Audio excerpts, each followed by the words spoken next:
Tempo sedang menghadapi gugatan Menteri Pertanian Amran Sulaiman di Pengadilan Negeri Jakarta Selatan. Nilai tuntutan ganti ruginya mencapai 200 miliar rupiah. Gugatan ini berawal artikel di Tempo.co pada 16 Mei 2025 tentang beras Bulog. Kementerian Pertanian keberatan dengan cover edisi tersebut berjudul Poles-Poles Beras Busuk. Sengketa ini sebenarnya sudah selesai di Dewan Pers. Tapi Menteri Amran Sulaiman membawanya ke pengadilan. Bagi Aliansi Jurnalis Independen Indonesia, gugatan ini bermakna sebagai upaya pembungkaman gaya baru terhadap pers. Dalam edisi Tukang Kupas Perkara kali ini, Tempo sudah mengirimkan undangan sejumlah pihak di Kementerian Pertanian, termasuk Menteri Amran Sulaiman, untuk hadir di diskusi kali ini. Namun mereka tak kunjung merespon undangan tersebut. Dalam diskusi ini, kami akhirnya mengundang Direktur Eksekutif LBH Pers Mustafa Layong dan Koordinator Keselamatan Jurnalis sekaligus Ketua Bidang Advokasi AJI Indonesia Erik Tanjung. Seperti apa gugatannya? Mari kita kupas perkaranya.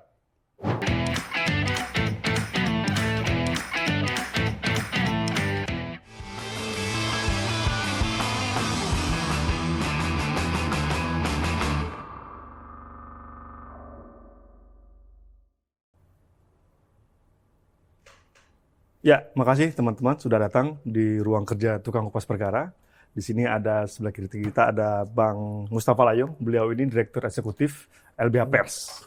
Dan di sebelah kanan kita ada Bang Erik Tanjung sebagai Koordinator Komite Keselamatan Jurnalis yang juga Ketua Bidang Advokasi AJI Indonesia ya, Bang Erik ya.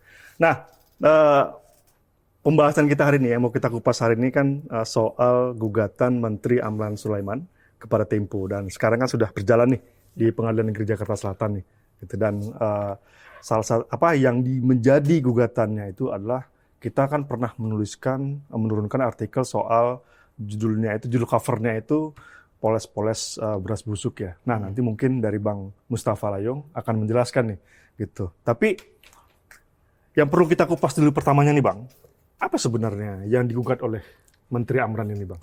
Ya, jadi pertama gugatan ini diajukan di awal Juli ya. Awal Juli ke Pengadilan Jakarta Selatan. Nah, dalam gugatan ini sebenarnya yang digugat adalah pelaksanaan PPR. Jadi PPR itu adalah pernyataan, penilaian dan rekomendasi Dewan Pers. Nah, PPR itu sebenarnya bagian dari proses atau akhir dari proses sengketa jurnalistik di Dewan Pers. Ya, dia mandat Undang-Undang Pers pasal 15 gitu, di mana Dewan Pers memiliki mandat untuk mengupayakan penyelesaian sengketa pers. Gitu. Nah, keluarlah PPR, kemudian Tempo dituduh tidak melaksanakan PPR. Gitu. Kurang lebih seperti itu. Tidak melaksanakan seluruh isi PPR, kemudian Menteri Amran Sulaiman menggugat. Karena Tempo dianggap melakukan perbuatan melawan hukum karena tidak melaksanakan seluruh isi PPR itu. Nah, cuman mungkin yang perlu digarisbawahi sebelum masuk ke situ gitu. Kita kembali dulu ke proses PPR-nya. Oke, silakan.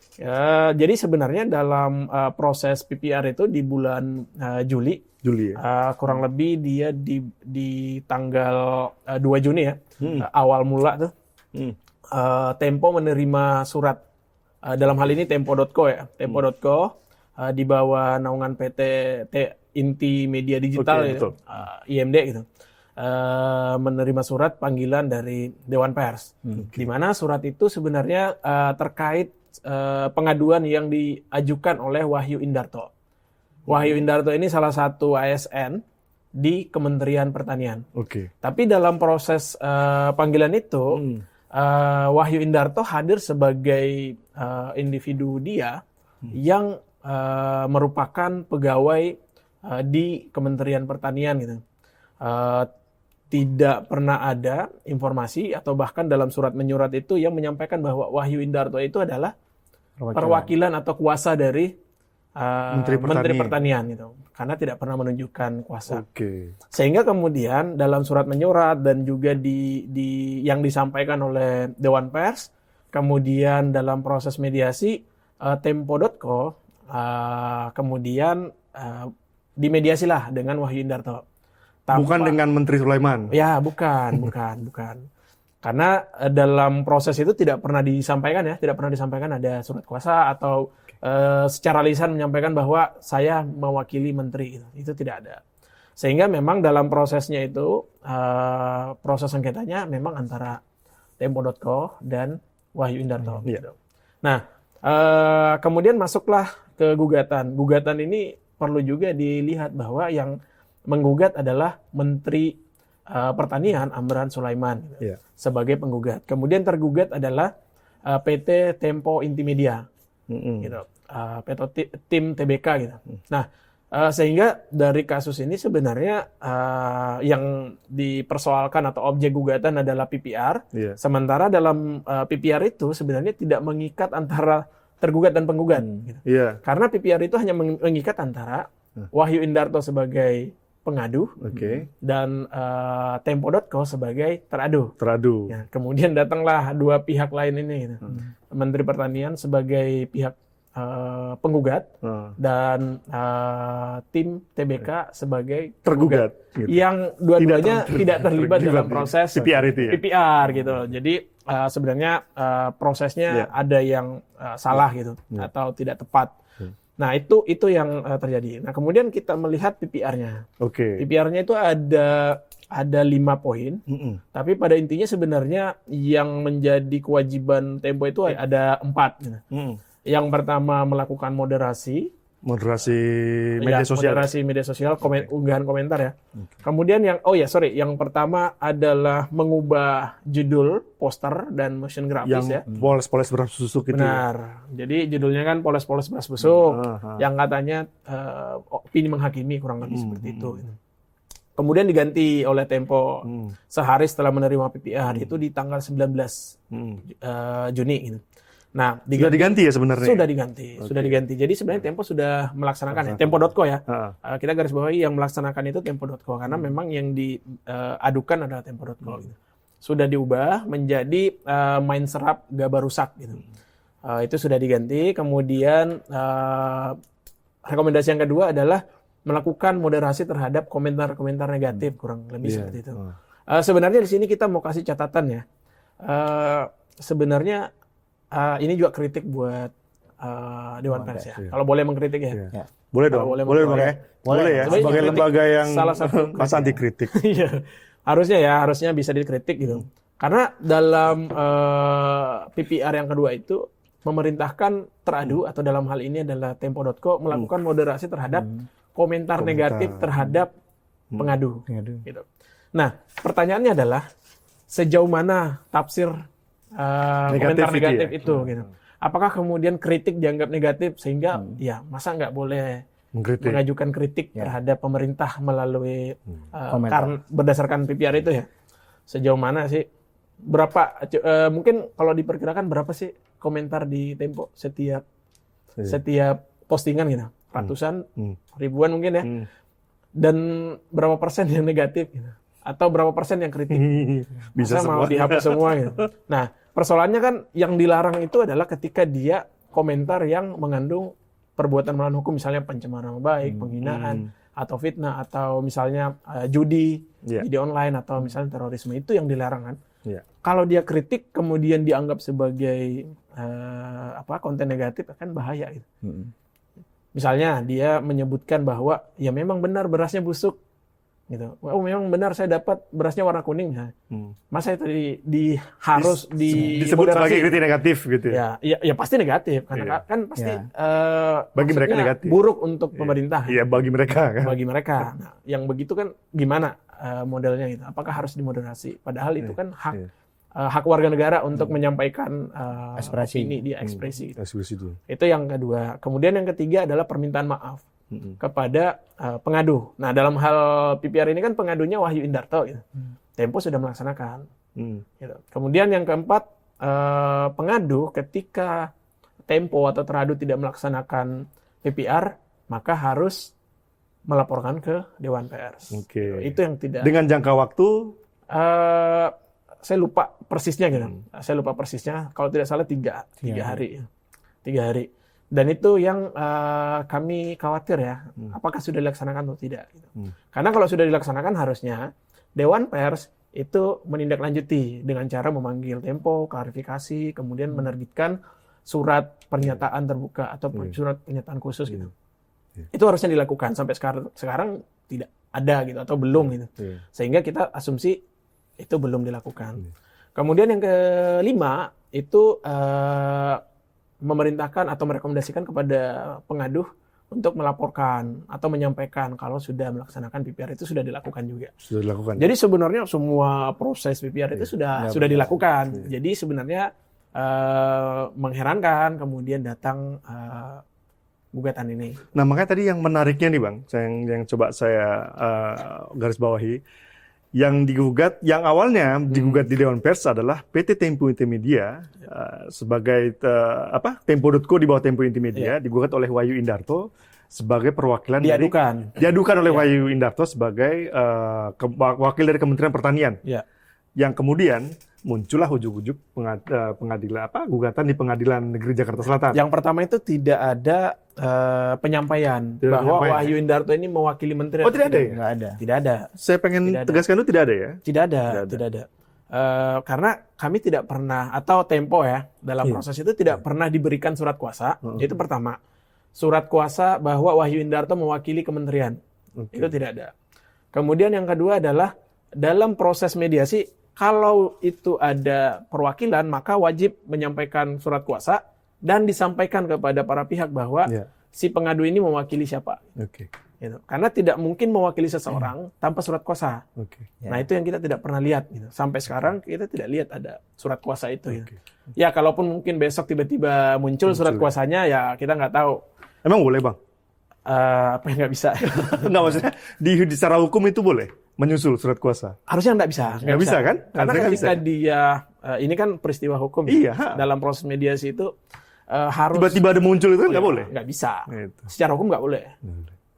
Nah, makanya yang perlu juga kita garis... Ini kan Bang Mustafa sebagai Direktur Eksekutif LBH Pers kan adalah penasihat hukumnya Tempo kan, dalam hal ini kan. Nah, yang perlu juga mungkin dijelaskan kepada pembaca adalah bahwa ini kan yang menggugat Menteri Amran, menggugat PT Tempo Intimedia, yang tadi dua entitas yang berbeda nih sebenarnya. Gitu. Apa yang mereka ajukan sebagai bukti? Artinya apa landasan hukum Menteri Amran Sulaiman untuk menggugat PT Tempo Intimedia? Ya, sebenarnya kalau bukti ya, kebetulan saat ini masih proses saat kita ngobrol ya sekarang ya. Itu sementara masih proses bukti awal gitu. Bahkan belum putusan selah gitu.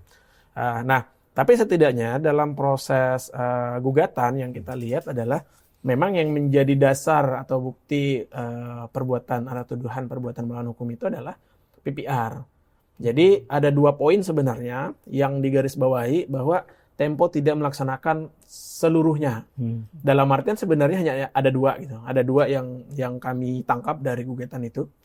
Yang pertama adalah Tempo dianggap tidak melaksanakan rekomendasi pertama. Karena judulnya masih memiliki nuansa yang sama lah kurang lebih. Nah, sekarang pertanyaannya maunya apa? Judul yang seperti apa yang dianggap tidak melanggar gitu. Padahal judul itu sudah mewakili isi berita gitu. Sudah mewakili karena memang faktanya adalah kebijakan inequality yang dikeluarkan oleh pemerintah ini bukan kebijakan Amran ya, bukan kebijakan menteri gitu. Tapi memang kebijakan pemerintah gitu. Yang dilaksanakan oleh Bulog gitu. Nah, kebijakan ini menimbulkan yang menurut temuan Tempo ya, kemudian berdampak pada kualitas gabah yang diserap oleh Tempo, oleh Bulog gitu. Sehingga yang merasakan adalah ya masyarakat yang menjadi konsumen gitu. Inilah yang menjadi cikal bakal poster itu yang judulnya kemudian poles beras busuk gitu. Yang berubah kemudian menjadi main serap gabah rusak. Nah, itu yang dianggap masih sama gitu. Nah, sekarang pertanyaannya mau judul apa? Mau ditulis misalnya keberhasilan Bulog swasembada pangan gitu. Advertorial itu jatuhnya, Pak. Kalau advertorial ada biayanya lain. Tidak sesuai fakta juga. Tidak sesuai fakta juga temuan kan di lapangan. Jadi menjadi aneh ketika misalnya berita atau sudut pandang redaksi itu harus ditentukan oleh keinginan pemerintah atau keinginan seseorang gitu. Padahal media itu harusnya independen. Selama misalnya yang ditulis itu ya benar fakta dan faktanya memang benar gitu. Padahal juga busuk dan rusak itu sebenarnya maknanya sama ya. Sama-sama gitu. Kalau kita cek, KBBI sama ya. Sama maknanya gitu. Jadi sebenarnya nggak ada masalah dengan itu gitu. Cuman mungkin karena dianggap tidak tepat gitu. Jadi diganti dan Tempo menghormati rekomendasi Dewan Pers sehingga kemudian melakukan perubahan. Nah, itu yang pertama. Kemudian yang kedua terkait permintaan maaf sebenarnya. Jadi Menteri Pertanian Menteri Pertanian menganggap Tempo tidak punya etikat baik, minta maaf ke menteri. Padahal faktanya pihak dalam PPR itu Wahyu Indarto bukan menteri Amran Sulaiman ya. Ya kita juga bingung ya, gimana mungkin Tempo minta maafnya ke menteri sementara yang berperkara di Dewan Pers adalah Wahyu Indarto. Gitu. Nah itu sudah dilaksanakan. Ya kalaupun memang misalnya perbedaan pendapat ya harusnya minta rekomendasi dari Dewan Pers ya, harusnya fatwa dari Dewan Pers seperti apa? Penilaian dari penilaian Dewan ya Pers, hitungannya ya. Itu sebenarnya. Nah, satu yang menarik adalah tadi kan Bang Mustafa Layu ini kan ketua LBH Pers ya, yang memang sehari-hari mengadvokasi pers lah dari sisi hukum. Yang menarik dari gugatan Menteri Amran Sulaiman ini adalah salah satu isinya itu kan menggugat secara 200 miliar, Bang. Tadi kan Bang Mustafa juga, nanti selain juga Bang Erik nanti bisa ngasih komentar. Ini kan masalah nilai 200 miliar nih, Bang. Nah, Anda sebagai LBH Pers nih, sebagai seorang lawyer yang selama ini menjadi pendampingnya pers, ini gugatan ini masuk akal nggak sih sebenarnya 200 miliar ini? Ya, tentu melihat ini ya, melihat kondisi ekonomi media saat ini, di mana kita lihat mungkin setiap bulan ya ada kasus atau ada informasi wartawan di PHK. Ya, kondisi ekonomi ini kan lagi tidak baik-baik saja. Termasuk perusahaan media gitu. Dan kita tahu berapa sih pendapatan Tempo misalnya ya, akan ada laporan tahunan ya. Berapa sih pendapatan Tempo setiap tahun? Saya rasa tidak sebanyak itu. Tidak sebanyak itu. Gitu. Tidak sebanyak itu. Kecil Bang. Sangat. Nah, kemudian siapa yang menggugat? Gitu? Yang menggugat pemerintah. Dia adalah pejabat atau pemangku kewajiban penyelenggara negara yang seharusnya melindungi memberikan jaminan perlindungan hukum masyarakat kepada masyarakat. Gitu. Nah, sementara Tempo pada prinsipnya sebenarnya menjalankan peran dia yang diberikan oleh Undang-Undang Pers untuk melakukan kritik, pengawasan terhadap hal-hal yang berkaitan dengan kepentingan publik. Gitu. Nah, ini kemudian kita menganggap sebagai salah satu bentuk SLAPP. Gitu. SLAPP ya? SLAPP itu Strategic Lawsuit Against Public Participation. Jadi kita melihat bahwa ada upaya membatasi atau menghalang-halangi atau mengancam menimbulkan chilling effect terhadap public participation gitu. Jadi kita melihat bahwa tindakan ini untuk kemudian bagaimana memberikan rasa takut terhadap media-media ya yang memberikan kritik terhadap kebijakan. Karena yang menggugat adalah pemerintah khususnya gitu. Di mana kita melihat sebenarnya dalam proses gugatan ini ya, jumlah 200 miliar itu kan sangat banyak. Sangat banyak. Untuk perusahaan media banyak. Dan yang menggugat adalah pemerintah. Ya. Dalam konteks misalnya pemerintah digugat saja kan ada batasan sebenarnya. Pemerintah itu tidak bisa digugat dengan jumlah segitu. Ya. Iya.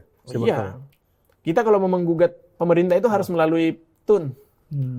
Gugat kebijakannya. Iya, kebijakan, tindakan. Itu harus melalui pengadilan TUN dan itu dibatasi. Nilainya tidak bisa sebanyak itu. Gitu. Jadi kita nggak tahu juga dari mana inspirasinya ya 200 miliar itu dari mana ya? Iya. Kemudian ada banyak faktor sih sebenarnya. Kenapa kemudian kita menganggap ini adalah salah satu SLAPP atau dalam konteks doktrin perlindungan jurnalis atau pers itu kita kenal dengan konsep ULAP Unjustifiable Lawsuit Against Pers gitu. Jadi gugatan-gugatan yang tidak bisa dibenarkan gitu, yang ditujukan kepada pers, yang kemudian digunakan untuk membatasi, bahkan kemudian cenderung membangkrutkan perusahaan media. Gitu. Nah, yang menarik dari Bang Mustafa tadi mengatakan bahwa gugatan ini menjadi ancaman terhadap pers nih. Nih Bang Erik kan udah saya kenal banyak nih dengan Bang Erik wartawan diancam, dibunuh, kita ada kenal koordinasi terus lah sama Bang Erik. Nah, soal ancaman ini, Bang Erik, ini kan ya agak mengerikan. Tadi kan Bang Mus bilang bahwa oke lah gugatan 200 miliar, oke lah merapat segala macam, gugatan 200 miliar. Ini kan media, saya yakin belum ada media di Indonesia khususnya yang cetak ya. Jangan kita yang nilai keuntungan itu bisa segitu gitu. Ya. Dan ini kan kelihatan ya bahwa ini ingin membangkrutkan dalam tanda kutip perusahaan media. Benar nggak Bang kalau kita sebut bahwa gugatan ini sebenarnya sebagai ancaman ya, ancaman kepada kebebasan pers ya? Ya, yang pertama ini Bang, sebelum masuk kita menilai gugatan 200 miliar ini sebagai upaya bentuk ancaman ya. Bukan, ini adalah ancaman kemerdekaan pers dan ini adalah upaya pembungkaman ya terhadap kebebasan pers. Nah, sebelum masuk ke sana, kalau saya menyambung disampaikan Mustafa tadi bahwa gugatan ini dia nggak punya landasan hukum, Menteri Amran Sulaiman nggak punya landasan hukum karena yang digugat adalah PPR yang di Dewan Pers, sementara yang mengadu, yang bersengketa soal sengketa pemberitaan ini, Tempo di Dewan Pers, itu bukan Amran Sulaiman sebagai menteri, tapi adalah Wahyu Indarto tadi sebagai pegawai Kementerian Pertanian. Artinya saya melihat gugatan Amran Sulaiman ini adalah sesat pikir ya. Sesat pikir Bang. Itu yang pertama. Ini udah sesat pikir nih Amran Sulaiman sebagai Menteri Pertanian. Yang kedua, dengan gugatan 200 miliar terhadap Tempo sekarang, kalau tadi sudah sampaikan Mustafa, kondisi perusahaan pers di Indonesia sekarang tidak sehat ya. Kita bisa bilang Aji menilai dalam riset terakhir media banyak yang tidak sehat di Indonesia. Karena banyak layoff ya tahun banyak ini. Karena banyak layoff di perusahaan media mainstream di Indonesia, bahkan di daerah juga terjadi. Artinya dengan gugatan sebesar itu, ini saya melihatnya dia nggak punya niat baik dalam gugatan perdata ini ya. Artinya ada niat buruk di sini dari Menteri Amran Sulaiman. Karena dengan 200 miliar itu bisa membangkrutkan media, bisa membangkrutkan Tempo. Artinya ini adalah upaya pembangkrutan. Nah, dari sana kita bisa menyimpulkan bahwa ini adalah pembungkaman terhadap kebebasan pers dan kita melihat ini adalah pemberedelan gaya baru ya. Gaya baru nih Bang. Pemberedelan gaya baru di era pemerintahan Presiden Prabowo Subianto ini ya. Dengan cara-cara yang dilakukan oleh pejabat negara sebagai Menteri Pertanian Amran Sulaiman melakukan gugatan perdata itu. Kalau secara hukum tadi Mustafa sebagai Direktur LBH Pers dan sekaligus penasihat hukum Tempo itu udah jelas ya dari perkara yang disusun bahwa ini pertama perkaranya aja dia sudah nggak punya legal standing si menterinya. Karena beda tadi Amran Sulaiman yang di Dewan Pers, beda yang di pengadilan. Artinya begitu ya Mustafa ya. Nggak punya legal standing dia. Jadi apa nih niatnya si Amran Sulaiman? Artinya dengan begini publik bisa melihat, khususnya kalau Aji melihatnya ini adalah pembungkaman terhadap kemerdekaan pers. Ini tidak bisa dibiarkan. Pejabat yang seperti ini tentu kalau Aji memutuskan kalau pejabat seperti ini harus dilawan. Harus dilawan, Bang? Harus dilawan. Aji akan melawan cara-cara atau praktek-praktek pejabat yang melakukan upaya pembungkaman, termasuk cara-cara gugatan perdata ini. Kenapa gugatan Menteri Amran Sulaiman ini disebut dengan pemberedelan gaya baru? Karena itu menarik Bang, karena menarik ya. Selama ini kan yang kita ketahui bahwa ancaman mungkin ya, beberapa tadi yang seperti saya sudah sampaikan, ancaman kepada pers ini kan biasa dibunuh, ancaman bunuh, ancaman mati segala macam kan gitu ya. Nah ini lebih parah lagi, perusahaannya dimatikan gitu Bang, ya? Bukan itu. Apakah peristiwa ini baru ya? Memang belum pernah dalam berapa tahun setidaknya lah. Belum pernah ya ada yang gugatan seperti sebetulnya ini bukan peristiwa baru. Sebelumnya ada peristiwa yang terjadi yang gugatan terhadap tahun 2022 itu di akhir 2022, di akhir Juni 2022 ya. ada 6 media di Makassar digugat 100 triliun malah.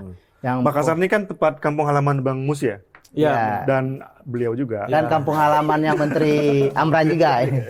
Nah, itu digugat 6 media. Medianya yang digugat itu ada, medianya nggak tahu media mainstream ya, media Gede ya? media gede. Antara yang digugat, Antara News, Terkini News, Celebes News, Makassar Today, Kabar Makassar, dan RRI. Yang Nah, media pemerintah nih, media antara pemerintah, sama RRI. Antara dan RRI. Oke. Digugat 100 triliun oleh 100 triliun, Bang? 100 triliun. Dan Tanggung putusannya renteng. 6. tanggung renteng. Dan putusannya di Pengadilan Negeri Makassar itu ditolak gugatannya. Artinya ini menang ya medianya ya. Artinya ini bisa sudah menjadi jurisprudensi ya. Bang, ya. Yang kedua di tahun 2024 ya, tahun lalu ya Mustafa ya. Itu juga didampingi sama teman-teman LBPers juga, LBPers Makassar. Oh ya, LBPers sebagai ya, pendamping LBPers juga ini ya. LBPers Makassar. LBPers Makassar yang mendampingi sama teman-teman koalisi di Makassar ya. Itu ada 2 media digugat, Herald.id dan inikata.com. Itu digugat 700 miliar ya, karena pemberitaan. Nah, itu juga menang ya. Artinya gugatan itu dalam persidangan, kebetulan ahli persnya itu Mas Erlambang, sebagai ahli pers menyatakan bahwa gugatan itu adalah yang sampai ke Mustafa tadi ulap ya. Jadi oleh hakim diputuskan gugatan itu tidak ditolak dan 2 media itu menang. Artinya ini bisa jadi jurisprudensi dan seharusnya nanti hakim Pengadilan Negeri Jakarta Selatan harus mengacu ke ini.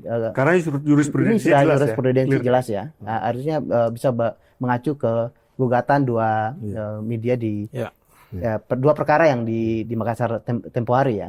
Itu harus menjadi acuan oleh majelis hakim nanti. Jadi kalau nanti hakimnya memutus berbeda, nah ini perlu kita persoalkan. Ini ada apa ini sebenarnya?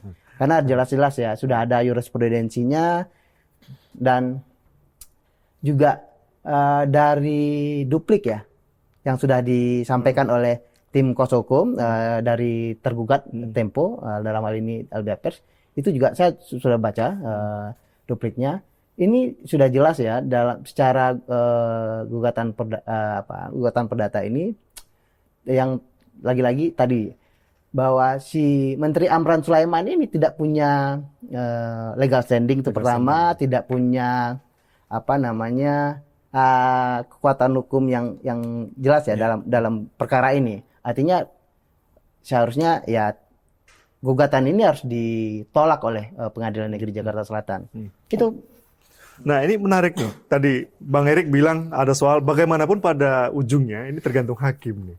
Ini kan Bang Mustafa kan juga salam beberapa minggu lalu kan juga hadir nih persidangan. Ini roman-romannya nih kalau kata orang Betawi nih. Hakimnya gimana nih, Bang Mus? Kebetulan saya nggak kenal juga gimana. Tapi gini, yang menarik di putusan yang tadi yang disampaikan yang 6 perusahaan apa yang Herald? Yang Herald. Yang LBH Makassar ya, LBH Makassar. Yang gugatan 3 PDT 2024 Pengadilan Makassar. Minum dulu ya. Ya silakan. Salah satu pertimbangan kenapa itu ditolak adalah karena tidak melibatkan pihak yang harusnya bertanggung jawab. Ya kita tahu undang-undang pers itu memiliki prinsip bahwa pertanggungjawaban media atau pertanggungjawaban karya jurnalistik itu adalah ada di punggung penanggung jawab. Dalam hal ini adalah pimpinan redaksi biasanya. Nah, dalam gugatan yang sedang berjalan saat ini, Menteri Amran hanya menggugat PT Tempo Intimedia. Oh, tidak menggugat Tempo secara media? PT Tempo menggugat PT tanpa menggugat penanggung jawab dari berita itu. Nah, sementara dalam proses ya tadi di putusan Pengadilan Makassar itu menolak karena kurang pihak. Harusnya menarik pihak yang bertanggung jawab dalam konteks undang-undang pers. Karena undang-undang pers itu mengenal pertanggungjawaban berada di pimpinan redaksi. Semuanya itu ada pimpinan redaksi ya, memang. Semuanya dalam kasus ini itu tidak mengikutkan pimpinan redaksi. Jadi salah pihak, kemudian kurang pihak. Jadi yang sebelumnya saya bilang salah pihak karena menggugatnya ke TBK, padahal yang bersengketa adalah Tempo.co gitu. Jadi salah pihak. Kemudian yang kedua kurang pihak karena tidak mengikut sertakan penanggung jawab gitu. Nah, itu konteks teknis gugatan ya bermasalah. Tapi jauh daripada itu, saya ingin menyoroti terkait tadi pembungkaman dan pembangkrutan perusahaan media gitu. Kenapa saya anggap seperti itu? Kemudian kita menganggap ini adalah ulap. Karena gini, yang dipersoalkan kembali lagi adalah PPR. Dalam proses sengketa PPR harusnya di Dewan Pers. Dewan Kembali Pers ke Dewan harusnya Pers ya. menilai. Gitu. Kemudian kalau kita lihat kan persoalannya hanya sekedar mengganti judul, tidak mengganti judul. Gitu. Persoalan yang sangat sederhana sebenarnya. Yang bisa diselesaikan dengan komunikasi antara menteri dengan Tempo atau perwakilan menteri dengan Tempo. Dan saya yakin Tempo akan melakukan itu. Bahkan Tempo sudah menawarkan hak jawab gitu. Tempo.co ya. Dan menawarkan wawancara eksklusif sebagai bentuk hak jawab. Dan saya rasa itu jauh lebih banyak yang diberikan gitu ketimbang misalnya hanya mengganti sampulnya itu kan. Padahal itu tidak direkomendasikan oleh Dewan Pers, tapi Tempo tetap ingin memberikan hak jawab secara dengan itikat baik ya tentunya. Nah, dengan begitu harusnya sebenarnya cukup untuk kemudian menjawab permasalahan sekedar mengganti judul gitu. Itu satu poin. Kemudian terkait permintaan maaf ya kembali lagi bukan domain menteri untuk minta itu gitu. Karena yang bersoal adalah Wahyu Indarto. Nah, terlepas dari itu kemudian kita juga melihat bahwa persoalan ini sangat sederhana kemudian digugat dengan 200 miliar yang sangat tidak masuk akal gitu. Tidak jelas perhitungan kerugiannya seperti apa, itu tidak ada. Bahkan kerugiannya karena mengumpulkan data. Jadi Menteri Pertanian mengaku rugi karena dia mengumpulkan data gara-gara berita. Ngaku rugi. Ya, Itu kan tugas dia sebagai penyelenggara negara. Rugi 15 juta. Biasa teknis lawyer biasanya cari-cari. Nah, terlepas dari itu, pertanyaannya adalah apakah Menteri Pertanian punya kewenangan untuk mengajukan gugatan kepada warga negara? Nah, itu penting tuh. Itu tadi kata Bang Erik bilang apa nggak legal standing dia apa nih? Legal standing dia dan kita perlu ingat bahwa yang menggugat ini adalah menteri. Menteri itu pejabat pemerintahan.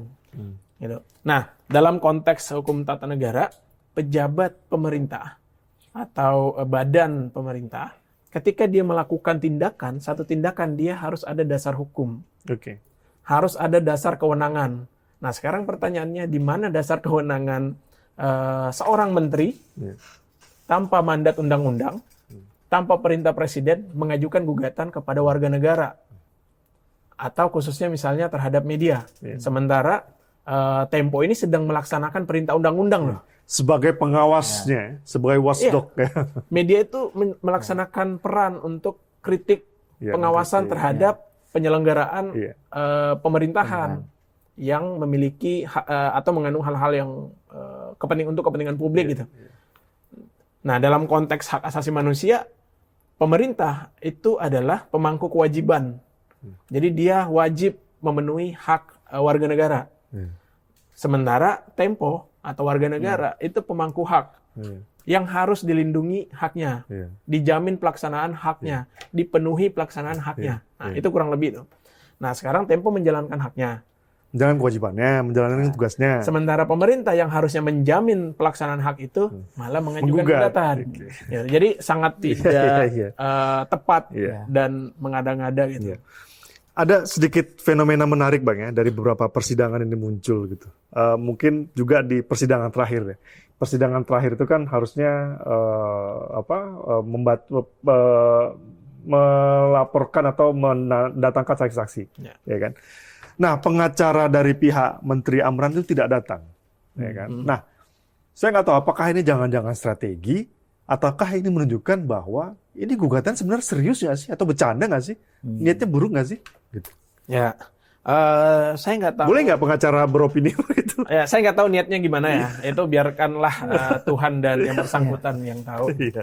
Tapi setidaknya saya hanya mau memaparkan fakta. Gitu. Jadi proses mediasi di pengadilan itu berlangsung cukup lama. Lama ya? Sangat lama. 5 minggu ya, atau 5 kali pertemuan gitu. Tidaknya seperti itu. Yang membuat kemudian mediasi ini berlangsung sampai 5 kali itu karena penggugat tidak pernah hadir atau menolak untuk ini fakta hadir. sidang nih Bang ya? Ini fakta sidang, ini bukan opini gitu. Jadi Menteri Amran Sulaiman itu tidak pernah punya waktu untuk hadir di persidangan padahal dia menggugat. Secara etikat baik, lu gugat orang tapi lu nggak pernah datang gitu. Kurang lebih seperti itu kan. Sementara Tempo yang digugat dengan juga sibuk tentunya, Tempo kan sibuk juga gitu. Iya sibuk kita wartawan. Tapi tetap datang gitu. Datang setiap kali sesi mediasi. Kemudian akhirnya proses mediasi itu tertunda 2 kali karena menunggu respon dari Menteri Pertanian. Alasannya adalah Menteri masih sibuk, nggak bisa dihubungi, nggak bisa. Lah, kalau memang sibuk ngapain gugat? Seperti itu mungkin ininya ya. Normalnya. Nah, kemudian proses sidang bahkan mungkin terakhir pekan ini ya. Pekan ini agenda sidang untuk bukti awal yang kami dapat ternyata pihak kuasa dari menteri itu tidak hadir di ruangan sidang ya, di ruangan sidang. Walaupun infonya katanya ada di wilayah pengadilan gitu, tapi nggak tahu gimana. Nah, sehingga kemudian pemeriksaan fisik bukti awal itu hanya dari pihak tergugat. Gitu. Nah, kita melihat sebenarnya atau meminta sebenarnya keseriusan dari pihak penggugatnya. Kalau memang serius menuntut keadilan, ya lakukan dengan fair gitu. Tidak kemudian terkesan hanya melakukan gugatan hanya untuk membuat itu kesannya gugat main-main gitu loh, Bang. Terkesan hanya untuk membuat bikin repot aja. Repot, datang sidang setiap kali gitu. Iya, itu kurang lebih. Ya, karena gini, penting juga harusnya kan ini menjadi catatan oleh hakim ya, Bang Erik dan Bang Mus ya. Bagaimana ini mereka juga tidak serius segala macam. Nah, tapi ada satu hal yang penting ya. Tadi selain pembungkaman pers untuk pers segala macam, ini kan akan menjadi jurisprudensi, katakanlah begitu Bang ya, jurisprudensi bagi menteri-menteri lain, gitu. Kita Tempo dalam hal ini mungkin pasti akan sering kita membuat berita meliput skandal, mengkritik sesuai fakta gitu, bukan beropini. Nah, bagaimana ini ke depannya soal kebebasan pers kalau ini terus dibiarkan, kalaulah misalnya ini seharusnya kan tidak berlanjut pengadilan ini Bang. Batal demi hukum lah. Dengan segala macam tadi gugat penjelasan dari Bang Mus juga Bang Heri juga bilang bahwa ini nggak layak, legal standing-nya nggak ada. Apakah ini akan menjadi ancaman di masa depan bagi pers kita Bang? Ini saya melihat ini sangat serius seperti ini. Iya. Gitu.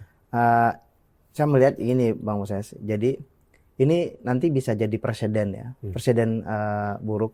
Artinya jadi contoh oleh pejabat negara yang lain ketika merasa dikritik, apalagi yang telinganya tipis ya, pejabat-pejabat yang telinganya tipis dan kalau ini gugatan si Menteri Amran ini berhasil, itu jadi presiden, jadi contoh oleh pejabat negara yang lain untuk melakukan praktik-praktik yang sama ya? Artinya ya itu yang saya tadi sebutkan bahwa ini adalah upaya pembungkaman dan upaya pemberedelan gaya baru ya. Karena kalau ini akan berkembang nanti, pejabat yang serupa melakukan hal yang sama akan meniru itu, dan itu akan terjadi di daerah-daerah yang lain. Kepala daerah juga masih menggugat. Kepala daerah bisa menggugat media di daerah. Karena ini udah kita melihat ibaratnya begini. Teman-teman media di daerah beberapa itu juga gelisah melihat gugatan ini dan ini sudah disuarakan juga ya ke ini udah di Aji udah mendiskusikan dengan kawan-kawan di sejumlah kawan-kawan media di daerah ya. Mereka juga menjadi perhatian ya kasus ini ya. Nah, menjadi kegelisahan adalah kalau media sekelas Tempo aja bisa dibeginikan, dibungkam, digugat, dibungkam dengan cara digugat perdata ini dengan upaya pembangkrutan ini. Bagaimana dengan media-media kecil di daerah? Artinya yang rugi nanti adalah hak publik untuk mendapatkan informasi yang benar, mendapatkan informasi semua akan takut membuat berita kritik gitu. Itu dia. Tidak akan ada yang berani. Jadi humas, jadi berita corong aja jadinya gitu. Gak ada yang berani untuk mengkritik, mengawasi kebijakan bupati. Sakar PDW aja mau bikin gitu ya. Ya, itu yang jadi persoalan serius dan ini adalah itu yang lagi-lagi adalah yang rugi adalah kepentingan publik ya. Dan jadi kemerdekaan pers ini kan pengejawantahan atas kedaulatan rakyat ya. Ketika kedaulatan rakyat ini digugat, artinya Menteri Amran Sulaiman ini sedang melawan publik hukum juga, dan melawan kedaulatan rakyat. Artinya dia melawan publik. Yang itu adalah mandat undang-undang dan mandat konstitusi ya. Jadi mungkin satu gini. Ini bukan soal menang kalah ya. Iya, betul. Kita punya banyak jurisprudensi gugatan terhadap media dimenangkan oleh media. Tapi kita tidak bicara soal menang kalah. Tapi ini adalah proses yang melelahkan gitu. Proses bikin repot. Yang menyita waktu. Satu hal, gugatan bisa berlangsung sampai 4 bulan, mediasi dan lain-lain. Konsentrasi redaksi terpecah. Kemudian biaya, walaupun asas peradilan cepat murah, tapi tidak bisa dipungkiri bahwa persidangan itu memerlukan biaya transportasi, lawyer, materai. Setiap bukti harus dibayar 10.000 gitu. Kalau kita punya 100, jadi ini bukan persoalan menang dan kalah ya. Tapi ini persoalan proses yang kemudian menyita waktu, menghambat. Akhirnya banyak media bisa jadi, yang kita khawatirkan ya, bisa jadi memilih untuk ya nggak usah kritis lah, ketimbang digugat capek gitu. Kurang lebih seperti itu. Satu yang perlu diperhatikan Bang Erik, bahwa ini kan akan menjadi jurisprudensi bahwa setiap ada dispute atau sengketa itu akan dibawa ke pengadilan. Padahal kita sudah mengenal namanya sengketa pers itu ya di Dewan Pers. Kan harusnya kan diselesaikan di Dewan Pers ya. Urusan-urusan seperti ini, Bang Erik. Bagaimana menurut Bang Erik? Ya, artinya dengan cara-cara melakukan gugatan perdata ke pengadilan langsung seperti yang dilakukan Menteri Amran Sulaiman ini dia sudah mengangkangi kewenangan Dewan Pers. Sebenarnya mengangkangi kewenangan Dewan Pers. Jadi di dalam dispute soal sengketa pemberitaan itu kewenangannya telah dimandatkan oleh undang-undang lewat Undang-Undang Nomor 40 tahun 1999. Itu ke Dewan Pers yang punya kewenangan. Dan itu mandatnya diberikan oleh undang-undang. Nah, ketika dilakukan gugatan secara perdata, gugatan hukum, ini sudah mengangkangi kewenangan Dewan Pers, dan apalagi sudah ada PPR-nya tadi, dan dia sudah melangkahi itu.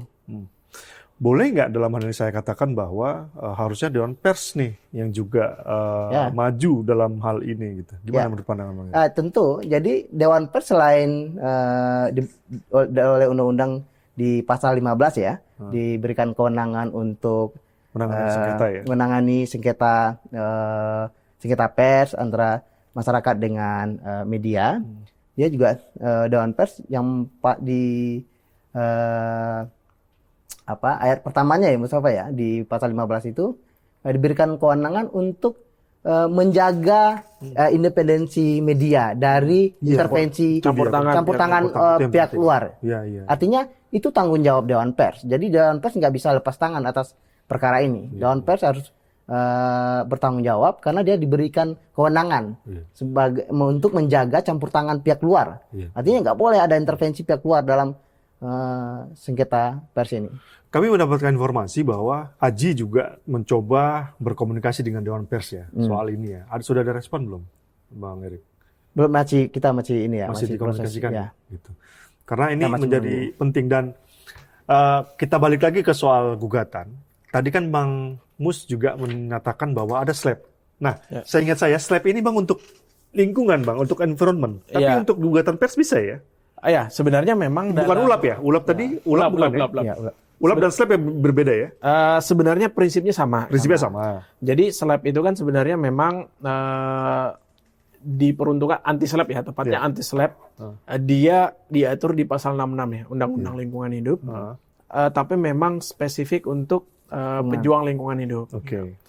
Nah, dalam konteks luas, khususnya misalnya pers, kalau di normatif kita ya, undang-undang yang existing di Indonesia memang belum diatur secara luas gitu. Nah, tapi kemudian kita juga melihat secara prinsip itu adalah SLAPP.